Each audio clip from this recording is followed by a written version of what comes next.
예, 오늘 수요예배 가운데 나오신 여러분들 주님의 이름으로 축복합니다. 예, 오늘도 하나님의 은혜가 우리 가운데 충만하길 주님의 이름으로 간절히 축복합니다. 우리가 지금 민주주의 사회에서 살아가고 있죠. 여러분, 민주주의의 가장 중요한 원칙 가운데 하나가 바로 이 다수결의 원칙이라고 하는 것입니다. 많은 사람들이 선택하는 것이 옳다고 인정하는 거죠.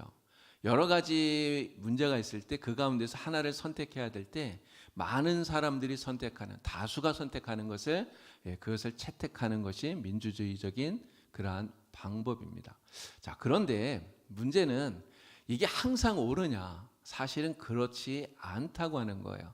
많은 사람들이 원한다고 해서, 또 많은 사람들이 선택한다고 해서, 많은 사람들이 지지한다고 해서 그것이 항상 옳거나 그것이 정의다, 이렇게 말하기는 굉장히 어렵습니다. 이런 일들이 사실 많아요. 여러분, 우리 지동설을 한번 생각해 보시기 바랍니다. 지금은 이 지동설이 다 맞다고 생각을 하지만 사실 이 코페르니쿠스가요, 지동설을 이야기하기 전에는 사람들이 어떻게 생각했습니까? 지구가 평평하다고 생각을 한 거예요. 근데 지금도 이 지구를 평평하다고 생각하는 사람들이 있더라고요. 근데 하여간 이 지구가 평평하다고 생각을 해서 바다 끝까지 가면 거기에 낭떠러지가 있다고 이렇게 생각을 했었던 거예요. 그리고 온 우주의 중심을 지구라고 생각하지 않았습니까? 해도 달도 별도 온 우주가 지구를 중심으로 해서 돌아간다고 이렇게 생각을 했었어요. 이게 천동설을 믿었었죠. 그러나 이 천동설, 정말 모든 사람들이 다 옳다고 생각했고 그것이 맞다고 생각을 했지만, 그러나 사실은 이게 틀린 것입니다. 지구가 태양을 돌고 있는 것이죠. 지구가 중심이 아니라. 다수가 선택한다고 해서, 다수가 지지한다고 해서 이 다수의 선택이 언제나 옳다, 이렇게 생각하면 사실 문제가 생길 수 있어요. 그래서 이 민주주의 사회에서 우리가 무언가를 선택할 때 다수가 선택하는 것을 우리가 채택해야 됩니다. 그러나 항상 그렇게 하면서 소수의 선택도 무시하지 말고 정말 잘 존중해 줄 수 있는, 이것이 더 옳은 그런 민주주의적인 방법이 아닐까, 이런 생각이 들어요. 자, 그런데 특히 성경에서는요, 이 구원의 문제에 있어서, 구원의 길에 있어서는 다수의 선택을 경계하라 라는 말씀을 우리에게 주고 있습니다. 자, 마태복음 7장 13절 14절, 우리가 아까 읽었던 본문 말씀입니다. 우리 다시 한번 이 말씀을 읽어보겠습니다. 좁은 문으로 들어가라. 멸망으로 인도하는 문은 크고 그 길이 넓어 그리로 들어가는 자가 많고, 생명으로 인도하는 문은 좁고 길이 협착하여 찾는 자가 적음이라. 아멘. 지금 구원을 향해서 우리가 가는데 구원으로 들어가는 문이 두 개가 있다는 거예요. 하나는 넓은 문이 있고요, 하나는 좁은 문이 있습니다. 많은 사람들이 어떤 문을 찾아갑니까? 넓은 문을 찾고 그 문으로 들어간다는 거예요. 그런데 그 넓은 문, 많은 사람들, 대다수가 찾지만 그 길의 끝이 무엇이라 그럽니까? 어디로 간다고요? 그 넓은 문은 멸망으로 간다는 거예요. 많은 사람들이 찾지 않습니다. 찾는 사람은 적어요.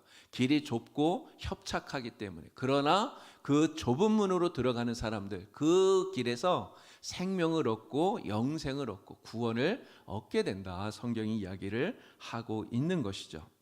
자, 멸망의 도시를 떠나서 이 순례의 길을 시작한 크리스찬, 그 가는 길에 여러 가지 어려움들을 벌써 여러 번 겪었습니다. 절망의 늪에 빠지기도 했고요, 또 세속 현자의 유혹에 넘어가서 가지 말아야 될 그러한 길을 벗어나서 엉뚱한 데로 가기도 했었죠.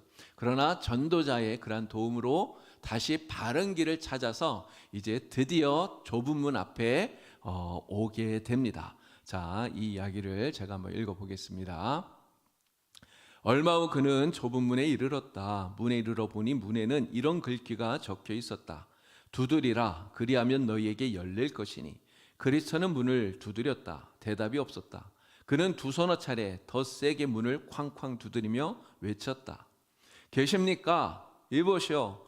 저는 하나님 앞에 죄를 지은 쓸모없는 자입니다만 문 안에 계시는 분은 저를 불쌍히 여기시어 가엾은 저를 받아주실 수 있는지요? 용서받을 수 없는 반역자이지만 이 문을 열어주시면 저는 저 높은 곳에 계시는 하나님께 영원한 찬양을 드리겠습니다. 자, 넓은 문, 좁은 문 이야기를 했습니다. 제가 이 크리스천은 좁은 문 앞에 와 있는데요. 근데 넓은 문이 있다고 말씀을 드렸잖아요. 자, 이 좁은 문 앞에 오기 전에 세속 현자를 만나서 이 세속 현자의 유혹에 빠져서 갈 뻔했었던 길, 이게 바로 넓은 길이라고 하는 거예요. 세속 현자가 누구를 만나라고 그랬습니까? 도덕마을에 살고 있는 율법이라고 하는 아주 훌륭한 어른을 만나면 그 어른이 당신 등에 짊어지고 있는 짐을 벗겨줄 것이다, 그렇게 이야기를 했었잖아요. 그래서 그 말을 듣고 그 도덕마을로 가지 않았습니까? 이 길이 바로 넓은 문으로 가는 길이라고 하는 거죠. 근데 사실 세상 모든 사람들이, 많은 사람들이 이 길이 구원의 길이라고 생각을 한다는 거예요. 율법을 따르고 도덕을 행하고 또 선을 행하고 그렇게 하면 내가 구원받을 수 있다라고 생각을 한다라고 하는 것이죠. 여러분, 왜 이 넓은 문으로 들어가면 구원을 받을 수 없습니까? 넓은 문으로 들어가면 구원을 받지 못하는 이유, 지난 시간에도 말씀을 드렸지만 이 넓은 문으로 들어간다고 하는 것은 율법을 따라서 사는 거예요. 자, 그런데 율법을 완벽하게 지켜서 구원을 받을 수 있는 사람이 있습니까? 그런 사람은 진짜 한 사람도 없는 거예요. 누구도 율법을 행해서 그 율법으로 구원을 얻을 수 없어요. 율법은 분명히 하나님이 우리에게 주신 거예요. 우리가 거룩한 하나님의 백성으로 살아가도록 우리에게 도덕적인 그런 거룩한 원칙으로 우리에게 율법을 주셨지만, 내가 이 율법으로 구원을 받겠다, 그래서 율법을 붙들고 율법을 행하고 이걸로 내 구원받으려고 한다면 율법을 우리를 구원으로 이끄는 것이 아니라 오히려 멸망으로 이끌어 간다라고 하는 거예요. 앤드류 파엘리라고 하는 사람이 책을 하나 썼는데요. 복음에 더할 것은 없다라는 제목의 책을 썼습니다. 복음에 더할 것은 없다. 이 책을 이렇게 쭉 읽어보니까요, 여기에 율법에 대해서, 율법을 여러 가지로 이렇게 비유를 하는데, 율법을 특별히 만족을 모르는 아내에 대해서, 아내로 이렇게 비유한 짧은 글이 나와요. 이런 이야기입니다. 결혼한 지 9년쯤 되는 부부가 있어요. 근데 결혼하고 나서 처음에는 이 부부가 굉장히 행복했어요. 마치 천국에서 사는 것처럼 아주 행복했습니다. 근데 몇 년 지나다 보니까 이 아내의 눈에 남편의 부족함이 보이는 거예요. 결점들이 보여요. 처음에는 대단히 만족했는데 결점이 보여요. 자, 그래서 이 아내는 남편의 여러 가지 그러한 게으른 습관들, 또 결점들, 이러한 것들을 고치라고 요구를 합니다. 그러면서 뭐라고 얘기하냐면, 당신이 만약 그거 고치지 않으면 나는 당신과 이혼할 거야, 이야기를 하는 거예요. 이혼하겠다고 협박을 하는 거예요. 자, 그러면서 이 아내는 남편의 이 결점들, 또 수입이 적은 것, 이러한 것들에 대해서 끊임없이 불평을 해요. 자, 그런데 이 남편은 사실 이 아내가 이야기하는 것처럼 이렇게 형편없는 사람이 아니라는 거예요. 사실은 이 남편은요, 주중에는 공사 현장에서 감독으로 열심히 일을 합니다. 또 주중에는 택배 회사에 가서 배달하면서 또 주말에는 또 일을 해요. 아내를 행복하게 해주기 위해서, 만족시켜 주려고 정말 끊임없이 노력을 해요. 그런데 이 아내는 만족을 못하는 거예요. 왜 그럴까요? 아내의 기준이 너무 높은데 이 남편이 아무리 노력을 해도 이 아내의 기준을 따라가질 못해요. 충족하지 못하는 거예요. 결국 이 아내 앞에서 남편은 주눅이 듭니다. 아내는 끊임없이 남편을 들들 볶아요. 남편이 이 아내 앞에서 주눅이 들어서 말도 제대로 못하고, 정말 나는 형편없는 남편이구나, 이런 생각을 하면서 자괴감에 빠져서 산다는 거죠. 그런데 결국은 이 아내, 남편에 대해서 결국 만족하지 못하고 끊임없이 불평을 하다가 나중에 어떻게 할까요? 남편 앞에 이혼장을 탁 내놓는다는 거예요. 자, 이 이야기를 하면서 율법에 속한 사람의 영적인 결혼 생활이 마치 이와 같은 것이다, 이야기를 하는 거예요. 언제 이혼을 당할지 몰라서 불안과 두려움으로 사는 것입니다. 율법을 통해서 내가 구원을 받고자 그렇게 한다면 결국은 내가 율법을 완벽하게 지킬 수 없다고 하는 무력감, 그리고 율법을 지키지 못하기 때문에 그것 때문에 생겨나는 자책, 이러한 죄에 대한 이 자책감, 이러한 것 때문에 괴로워하게 되고요. 결국은 구원을 받는 것이 아니라 멸망에 이르게 된다라고 하는 것이죠. 자, 이게 넓은 문으로 들어가는 사람들의 모습이에요. 자, 그러면 좁은 문으로 들어가는 것은 무엇인가 하는 것입니다. 좁은 문으로 들어가는 것은 바로 하나님의 선물로 주어지는 이 구원을 믿음으로 받아들이는 것을 이야기하는 거예요. 자, 에베소서 2장 8절 말씀. 이 굉장히 중요한 말씀입니다. 에베소서 2장 8절 말씀을 우리 큰 소리로 같이 읽겠습니다. 너희는 그 은혜에 의하여 믿음으로 말미암아 구원을 받았으니 이것은 너희에게서 난 것이 아니요 하나님의 선물이라. 아멘. 자, 여기에서 은혜, 믿음, 구원, 하나님의 선물이라고 하는 말을 우리는 기억해야 돼요. 여러분, 구원은 내가 무언가 잘해서 내가 선을 행하거나 내가 의를 행하거나 무언가를 행했기 때문에 그래서 하나님이 그래서 주시는 게 아니라는 거예요. 여러분, 이 구원을 만약 우리가 값을 주고 산다고 한다면 도대체 얼마를 주면 하나님이 우리에게 구원을 파실까요? 얼마쯤 주면 팔겠습니까? 여러분, 전 세계 가장 부자 이렇게 검색을 해보니까요, 뭐 매달 바뀌더라고요. 막 순위가. 뭐 어떤 경우는 일론 머스크가 나오고 또 어떤 때는 베이조스라 그러고요. 또 워런 버핏이나 뭐 빌 게이츠나 하여간 부자들이 엄청 많아요. 그런데 이 사람들의 그 모든 재산을 다 합쳐도 이런 구원을 살 수 있습니까? 구원을 못 사요. 그 사람들의 재산뿐만 아니라 이 지구에 지금 살고 있는 모든 사람들의 재산을 다 합쳐도 살 수 없는 게 구원이에요. 그만큼 구원이 비싸요. 아무도 살 수 없습니다. 그래서 하나님은 우리가 구원을 살 수 없기 때문에 그냥 거저 주시는 거예요. 값을 매기지 않고 거저. 그런데 그냥 주시는데 조건이 하나 있습니다. 무슨 조건일까요? 예수를 구주로 믿고 영접하는 사람, 고백하는 사람에게 아무런 값도 받지 않고 거저 이 구원을 선물로 주시는 거예요. 그래서 이 구원은 하나님의 은혜의 선물이라고 말하는 것입니다. 믿음, 바로 좁은 문으로 들어간다고 하는 것은 이 믿음을 가지고 살아가는 것을 말하는 것이죠. 자, 크리스천이 좁은 문 앞에 도착을 했더니 그 좁은 문 위에 글자가 써 있었어요. 마태복음 7장 7절 말씀입니다. 문을 두드려라, 그러면 너희에게 열릴 것이다. 이 글귀가 쓰여져 있었어요. 그래서 이 글귀대로 크리스천이 좁은 문을 막 두들깁니다. 근데 아무런 응답이 없는 거예요. 응답이 없어요. 문이 열리잖아요. 자, 그랬더니 크리스천이 어떻게 합니까? 아까 우리 책의 내용을 보니까 더 세게 막 문을 두드리면서 큰 소리로 외쳐요. 문을 열어달라고. 문을 열어달라고. 이런 식당 가면 자동문 많아요. 그죠? 요즘 보니까 반자동문이 많던데 이렇게 내가 누르면 문이 착 열리잖아요. 근데 그런 반자동문 말고 내가 이렇게 앞에 딱 가면 자동으로 센서가 나를 인식해서 문이 착 열리는 이런 자동문 있지 않습니까? 저는 가끔씩 이 자동문 앞에 가면 내가 사람이구나 하는 것을 저는 느껴요. 이게 나를 사람으로 알아보고 문을 탁 열어주니까 내가 사람이구나 이런 생각도 드는데요.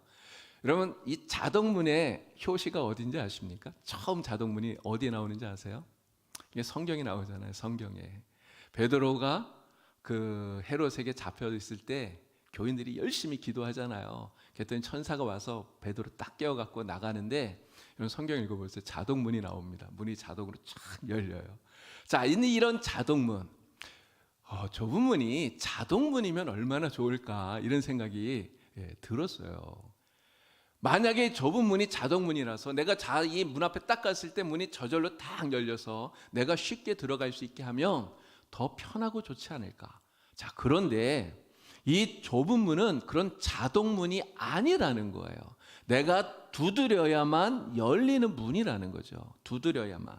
왜 하나님은 이 좁은 문을 자동문으로 만들지 않으시고 두드려야만 열리는 문으로 만들어 놓으셨을까요? 그것은 우리가 이 좁은 문에 들어가기를 힘쓰라고 하시는 그런 하나님의 의도가 있는 거예요. 예수님께서 말씀하셨습니다. 누가복음 13장 24절 말씀. 자, 큰 소리로 읽겠습니다. 좁은 문으로 들어가기를 힘쓰라. 내가 너희에게 이르노니 들어가기를 구하여도 못하는 자가 많으리라. 아멘. 들어가기를 어떻게 하라고요?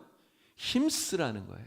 지금 이 철로 역장에서 크리스천이 막 문을 두드립니다. 처음에는 두드렸는데 응답이 없어요. 사람이 대답도 안 해요. 그랬더니 더 세게 두드리고 막 외쳐요.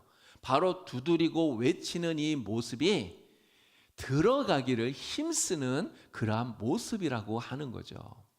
마태복음 13장에 보면 밭에 감추인 보화 이야기가 나옵니다. 비유가 나와요. 이 비유가 바로 이 들어가기를 힘쓰는 사람의 모습을 우리에게 잘 보여줍니다. 한 농부가 밭을 갈다가 그 밭에 보물이 있는 것을 알게 되었어요.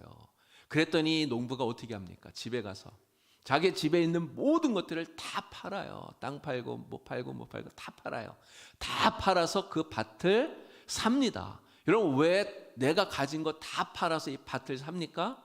그 밭에 감추어져 있는 보물이 얼마나 귀한 것인지 그 가치를 알기 때문에 그런 거예요. 그래서 그것을 얻으려고 정말 간절히 구하는 것이죠. 힘쓰는 것입니다.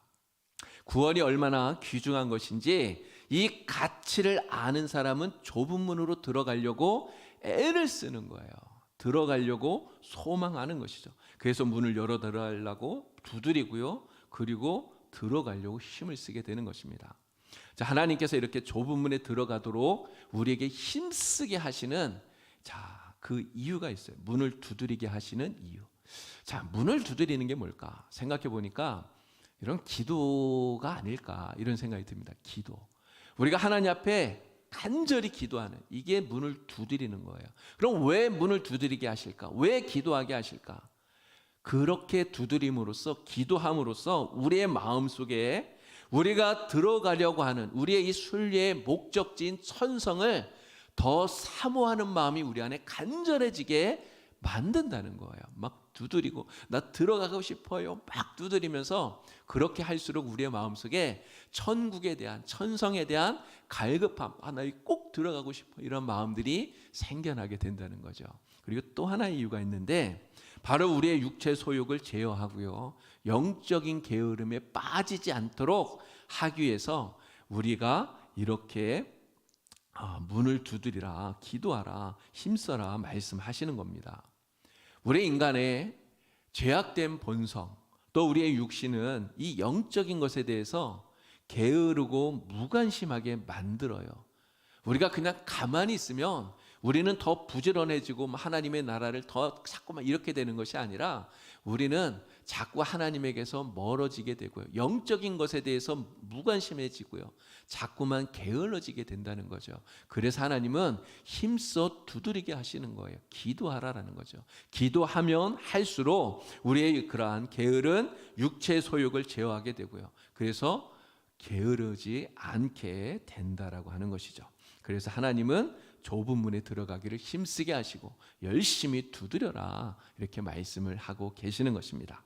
자, 크리스찬이 이렇게 문을 이제 열심히 두드렸더니 그 안에서 선의라고 하는 문지기가 나옵니다. 자, 문을 열어주는데요. 그 이야기를 제가 또 읽겠습니다. 마침내 성실하고 침착해 보이는 어떤 사람이 문에 나타났다. 그는 선의라는 이름으로 불리는 사람이었다. 그는 크리스천에게 어디서 무슨 일로 왔느냐고 물었다.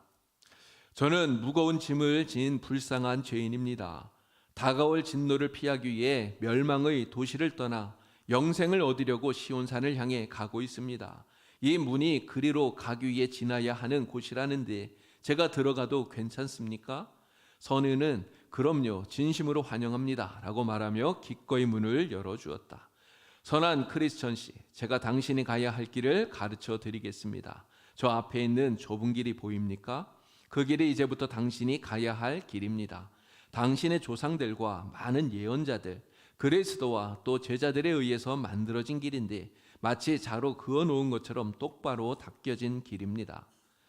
그런데 혹 저 길에는 길을 잃어버리게 할 만한 구부러진 길이나 모퉁이 돌은 모퉁이들은 없습니까? 물론 저 길에는 구부러지고 폭이 넓은 그런 길이 많이 연결되어 있습니다. 그러나 바른 길은 단지 하나뿐이며 그 길은 매우 좁고 또 곧게 뻗어 있으므로 당신은 쉽사리 옳고 그른 길을 분간할 수 있을 것입니다. 자, 문지기가 나와서 문을 열어주는데요. 근데 보니까 바로 열어주지 않았어요. 바로 열어주지 않고 무슨 일입니까? 물었어요. 왜 문을 두드리느냐고 묻고 있어요. 자, 왜 바로 문을 열어주지 않고 무슨 일로 왔느냐고 왜 물을까요? 이 크리스천이 진짜 순례자인지를 확인하는 거예요. 이 좁은 문으로 들어갈 수 있는 사람은 어떤 사람일까요? 누구나 들어가는 게 아닙니다. 바로 자신이 죄인이라는 것을 깨닫고 하나님의 은혜를 의지해서 이 천성길을 걸어가려고 하는 사람만 이 문으로 들어갈 수 있기 때문에 그런 거예요. 자, 크리스천이 문지기에게 대답합니다. 나는 무거운 짐을 진 죄인입니다. 이야기를 해요. 그러면서 내가 이 좁은 문 안에 들어갈 수 있는지를 겸손히 물어요. 자, 그럴 때 이 문지기가 이 크리스천을 환영합니다. 그럼요. 이러면서 안으로 맞아주는 것을 보게 되죠. 자, 이 문지기의 이름이 무엇이라고 그럽니까? 문지기의 이름이 선의예요. 선의. 회개하는 죄인들에게 하나님께서 용서해 주시는 그러한 하나님이 용서해 주시는 이 용서를 증거해 주는 사람이 바로 선의, 이 문지기라고 하는 거예요.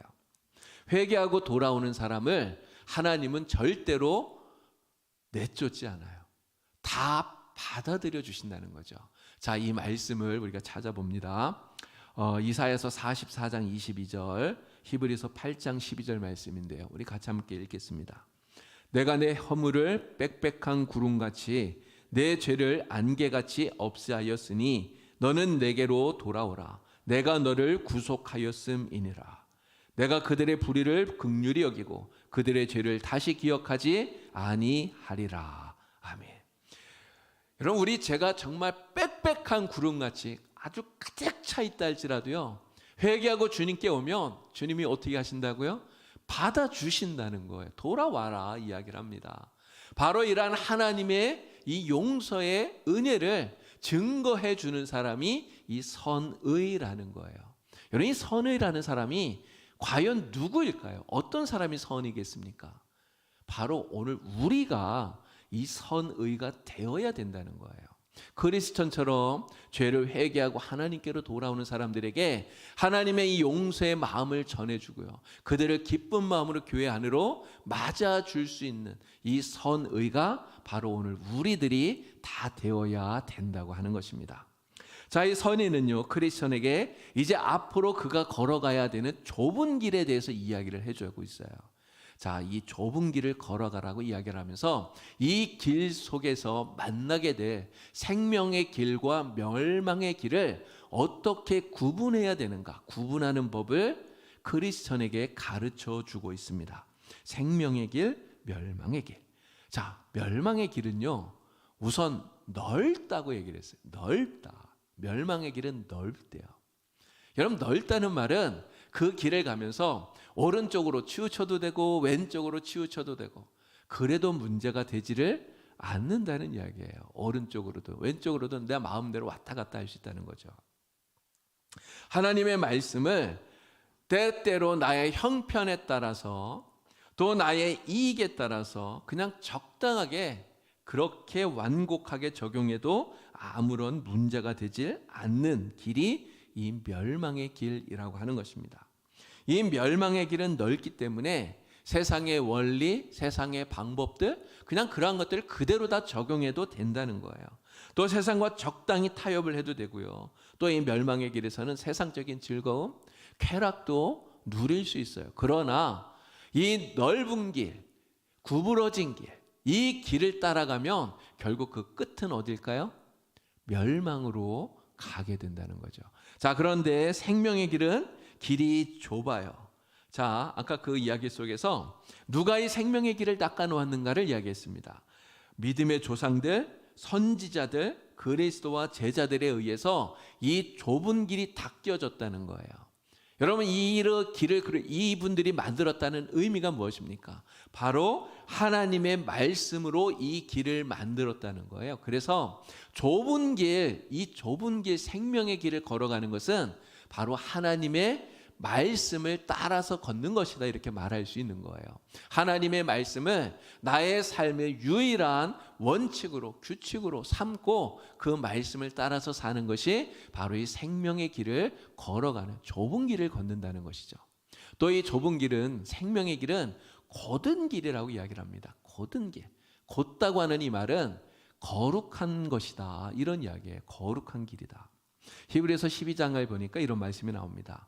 모든 사람과 더불어 화평함과 거룩함을 따르라. 이것이 없이는 아무도 주를 보지 못할 것이다, 이야기를 합니다. 우리가 예수를 믿고 구원을 얻으면요, 누구나 다 이 거룩해지는 성화의 길을 걸어야 돼요. 근데 이 생명의 길은 곧은 길이에요. 거룩해지는 길. 그래서 누구나 이 좁은 길을 걸어가야 된다고 하는 것입니다. 자, 크리스천이 이 좁은 문에 이제 들어가는데요, 이 좁은 문에 들어설 때, 근데 사실은 이 크리스천은 깨닫지 못했던 게 하나 있었어요. 아주 심각한 위험이 하나 있었는데 사실 이 크리스천은 그것을 몰랐습니다. 자, 이 이야기를 제가 읽겠습니다. 크리스천이 문 안으로 들어가려고 발을 들여 놓았을 때 선인은 갑자기 문 안쪽에서 크리스천의 손목을 잽싸게 끌어 잡아 당겼다. 크리스천은 당황했다. 아니, 왜 그러십니까? 이 문에서 약간 떨어진 곳에 성이 하나 있는데 그 성의 주인은 바알세불이라는 마귀입니다. 그와 그의 부하들은 좁은 문으로 들어가려는 사람이 보이면 무조건 죽이려고 화살을 쏘고 있죠. 저는 지금 기쁘기도 하고 한편 두렵기도 합니다.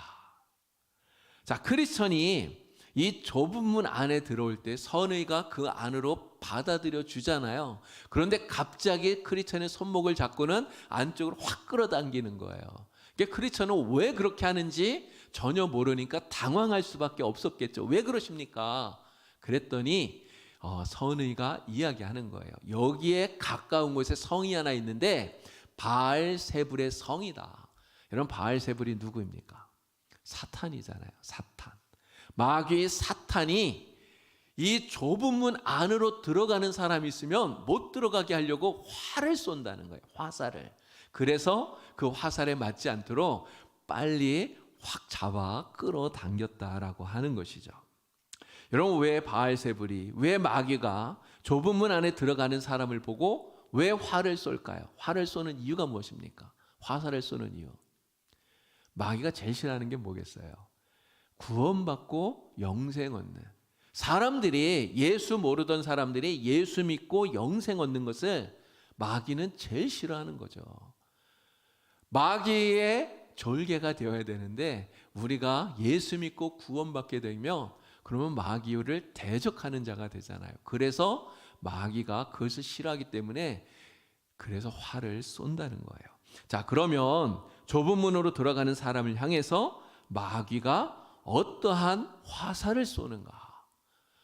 크게 네 가지를 말할 수 있습니다. 첫 번째는요, 너의 죄는 용서받을 수 없다.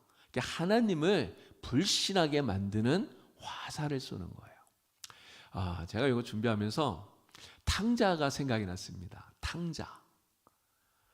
누가복음 15장에 나오는 탕자. 아버지를 떠나서 정말 가서 허랑방탕하게 살던 이 탕자. 여러분, 이 탕자를 한번 생각해 보세요. 이 탕자가 회개하고 아버지의 집으로 돌아가려고 작정을 했어요. 자, 아버지 집에 돌아가야 되겠다는 마음을 먹었는데 그 탕자의 마음속에 의심이 생기는 거예요. 무슨 의심이 생길까요? 내가 이렇게 죄를 많이 지었는데 아버지가 과연 나를 용서해 주실까? 아버지 나를 용서하시지 않을지 몰라. 이러한 의심이 생긴다는 거죠. 마귀가 우리의 마음속에 이러한 의심의 화살을 날리는 거예요. 야, 네가 얼마나 죄인인지 알아? 너 같은 죄인을 하나님이 왜 용서해 주시냐? 너는 용서 못 받아. 너는 하나님 용서 안 해주셔. 이러한 화살을 우리의 마음속에 쏜다는 거예요. 근데 우리는 분명히 알아야 됩니다. 하나님께서 용서하시지 못하는 죄가 있을까요? 그런 죄는 없어요. 하나님은 모든 죄를 다 용서하실 수 있는 분입니다. 우리는 하나님의 이 용서에 대해서 불신하면 안 되는 것이죠. 하나님의 용서를 믿고 이 마귀의 화살을 우리는 막아내야 되는 거예요. 또 어떤 화살을 쏠까요? 두 번째, 너는 구원받기에 너무 늦었다. 이렇게 포기하게 만드는 화살을 쏜다는 거예요. 자, 이 탕자가 아버지 집으로 돌아갑니다. 근데 돌아가는데 자꾸만 마음속에 무슨 생각이 드냐면, 내가 아버지 집에 돌아가기에는 내가 너무 멀리 가버렸어. 내가 너무 멀리 갔어. 나는 이제 돌아갈 수 없어. 이렇게 아버지 집에 돌아가기를 포기하게 만드는 생각이 들게 만든다는 거예요. 마귀가 우리에게 이런 생각을 갖게 만듭니다. 나는 너무 멀리 떨어졌어. 나는 너무 멀리 왔어요. 하나님에게서 내가 너무 멀리 와서 이제는 돌아갈 수가 없어. 이렇게 생각하게 만든다는 거예요. 여러분, 정말 그럴까요?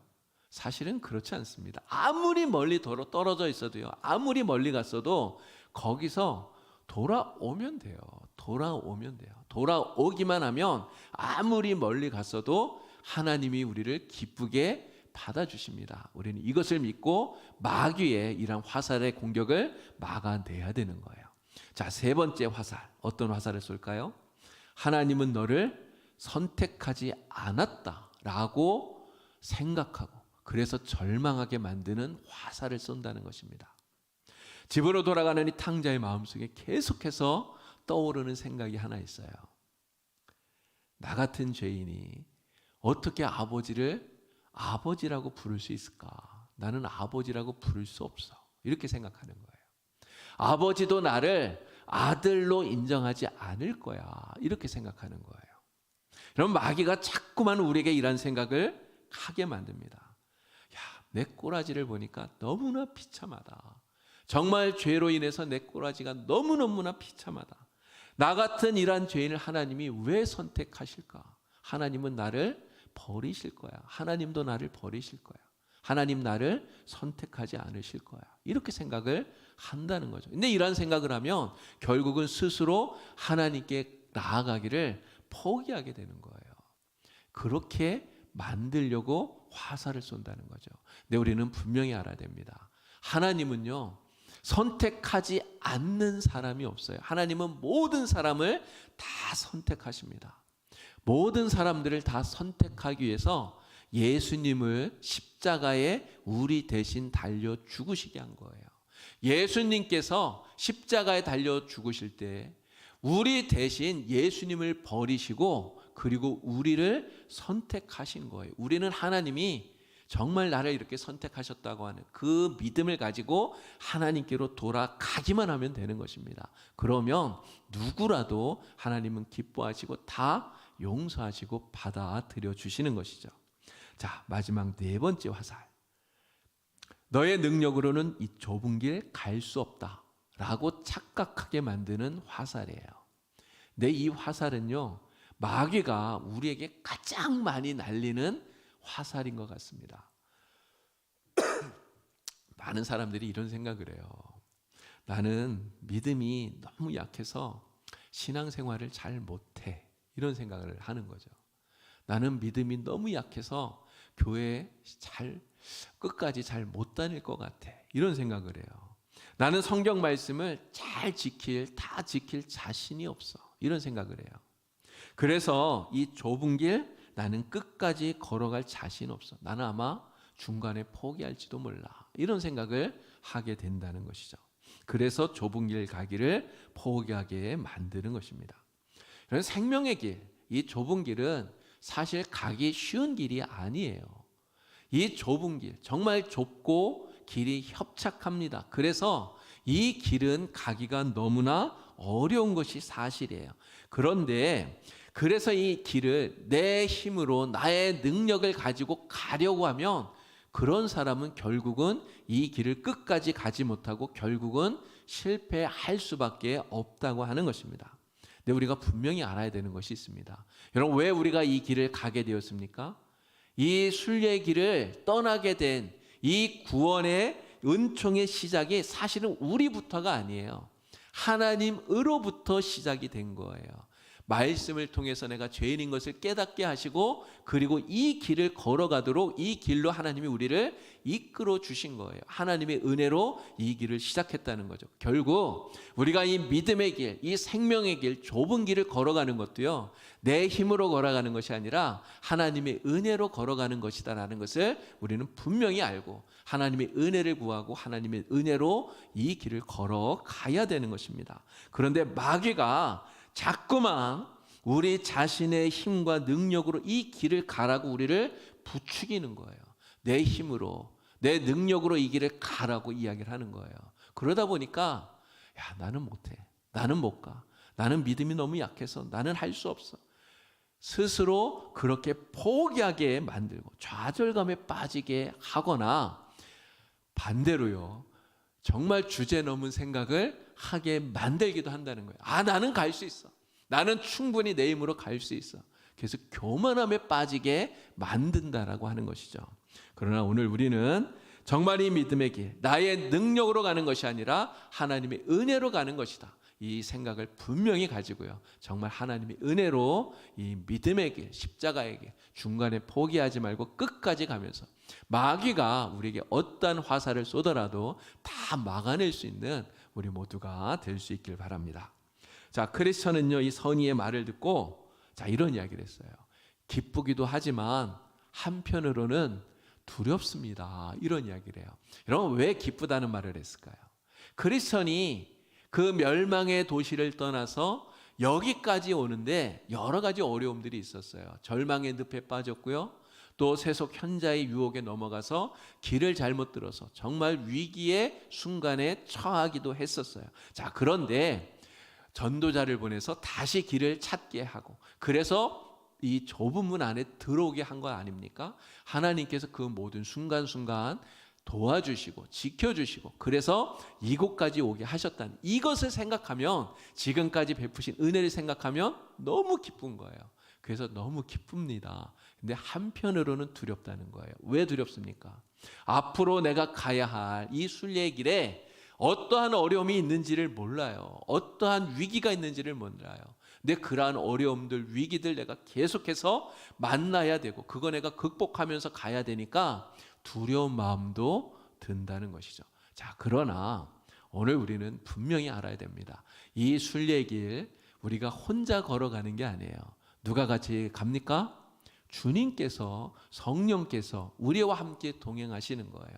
항상 하나님의 은혜가 우리와 함께 합니다. 이 순례의 길에 하나님의 은혜가 우리에게 넘쳐나는 거예요. 우리는 그것을 믿고 하나님의 은혜를 받아서 하나님 주시는 힘을 가지고 이 순례의 길을 중간에 포기하지 않고 끝까지 걸어가야 됩니다. 저와 여러분 모두 다 정말 우리가 시작한 이 순례의 길, 천성을 향하여 가는 이 믿음의 길 끝까지 잘 걸어가서요, 하나님의 나라에 이르는 은혜를 누리게 되길 우리 주님의 이름으로 간절히 축원합니다.